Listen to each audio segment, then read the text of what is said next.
Hello all, I hope you're doing well today.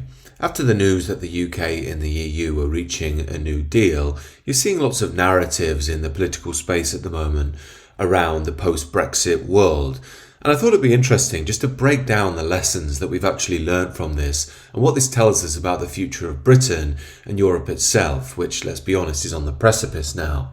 Now, let me just start by saying I sympathised with Brexit in spirit, the idea of being ruled by a distant, elitist, bureaucratic organisation full of centre-left liberal bias and propaganda didn't really seem to be appealing to many of us, and rightly so. But I think there are some hard lessons that we have to learn since then.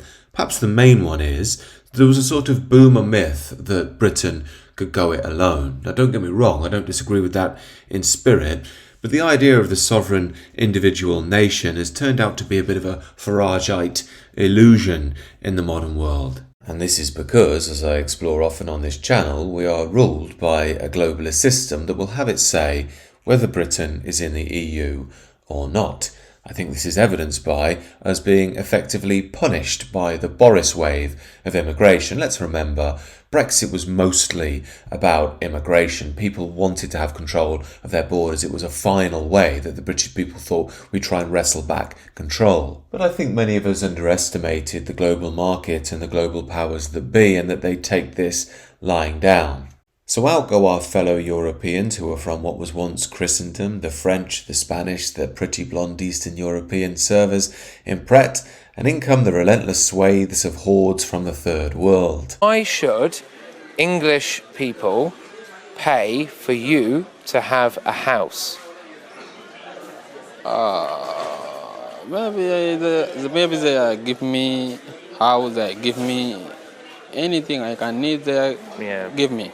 Just another doctor/engineer/architect there on his way into Blighty. Oh, and this fella's just as British as you too, by the way. What's also been interesting is the response from sections of the left. Here's a tweet from Aaron Bastani of Novara Media fame. Now, he's very popular with some on the right, mainly because he's not foaming at the mouth and calling you evil and racist half the time, but he still has that leftist needle in him, as we'll see. He states, a lot of Leave voters need to accept the fact that the principal legacy of Brexit so far, and this was a conscious choice made by the then Tory government, was the so-called Boris wave of migration. Now, I think what wrangles about this tweet is, while he's probably right that the most notable thing post-Brexit is the Boris wave, it didn't have to be this way, it wasn't what the British people wanted, and it wasn't what they were promised either. In essence, the Boris wave was far from an inevitability. It didn't have to happen, but it was effectively a punishment for us voting Leave. And then Bastani pipes up in order to basically rub salt in the wound and say, it's all your fault, you stupid, ignorant Brexiteers. But look, Bastani's just playing politics here and trying to score points. The left doesn't like the right and blames it for everything and wants to show it up at every turn. No surprise there.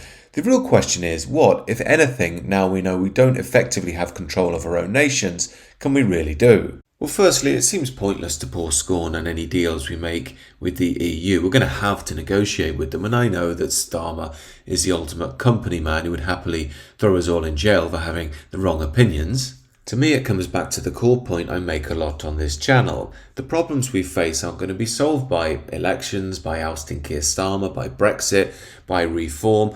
The more we try to work within the system, the deeper we go into it, because the problem is the system itself. The culprit is globalism, with its liberal markets and liberal social attitudes that are obsessed with every form of minority identity as if that's the ultimate moral good because it undermines tradition. Here's Ursula von der Leyen talking on Trans Day of Pride. She says, be proud of whom you love, be proud of who you are, proud of who you are becoming, because your journey is your power. Always remember, Europe is your ally. I am your ally, this week and every week. Be proud, always. It's interesting this, because as conversations around wokeness dying out gather pace, and while that's definitely true in the corporate world and seemingly in America, it seems that in the European establishment and the church, it just seems to be bedding in all the more. We can see this in von der Leyen's choice of language about being proud, about your power, about allyship. These are core woke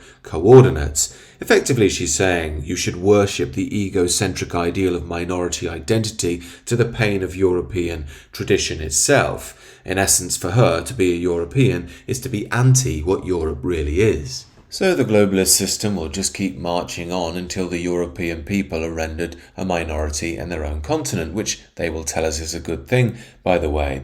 We'll have an unrelenting, diversified, confused mass of materialist, rootless people, awash with no recourse to the foundations of life which lay in home, tribe and tradition. However, I do think there might be a potential solution to this in the future if we figured out that something like Brexit isn't really going to work because the system will just double down on you and punish you for going out of line. Maybe it's time to start thinking differently.